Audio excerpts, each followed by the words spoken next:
Troquer la voiture pour le vélo, pas toujours évident en ville, mais à Tours, un collectif milite pour développer les déplacements à vélo. Et pour convaincre les habitants, ils ont décidé de démontrer qu'on se déplace parfois plus vite sans son véhicule lors de nos petits trajets quotidiens. Adrien Gavadi et François-Xavier Mauffray. 5, 3, 2, hop, on y va. 11h40 ce matin. Le compte à rebours a commencé.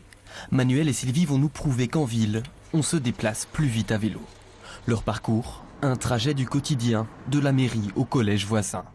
En voiture, impossible d'emprunter les pistes cyclables, comptez 10 minutes au moins. À vélo, la distance est réduite de moitié. Résultat des courses.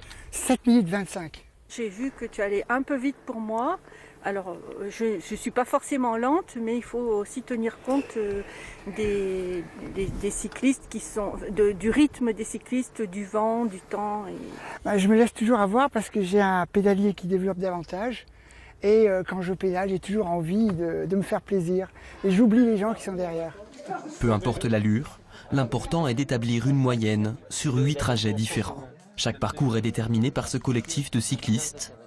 Ici, on voit le point rouge qui est la mairie. Et tous les points bleus sont sur la commune de Chambray. Ils comprennent les principaux centres d'intérêt de la ville, tous situés à moins de 10 minutes à vélo. L'objectif, c'est de démontrer que le vélo est un mode de déplacement rapide, pratique, économique, ça les gens le savent, mais pratique et rapide. Une fois collectées, ces données seront imprimées sur une carte, de quoi encourager les habitants à laisser leur voiture au garage. L'autre jour, justement, j'ai allé avec une copine à la salle de sport. Elle est partie en voiture, je suis partie en vélo et je suis arrivée en premier. Comme quoi, c'est plus rapide. Selon l'INSEE, près d'une personne sur 5 travaillant dans sa commune se déplace à pied ou à vélo dans notre région. Un chiffre encourageant, 3 fois plus élevé que la moyenne en France.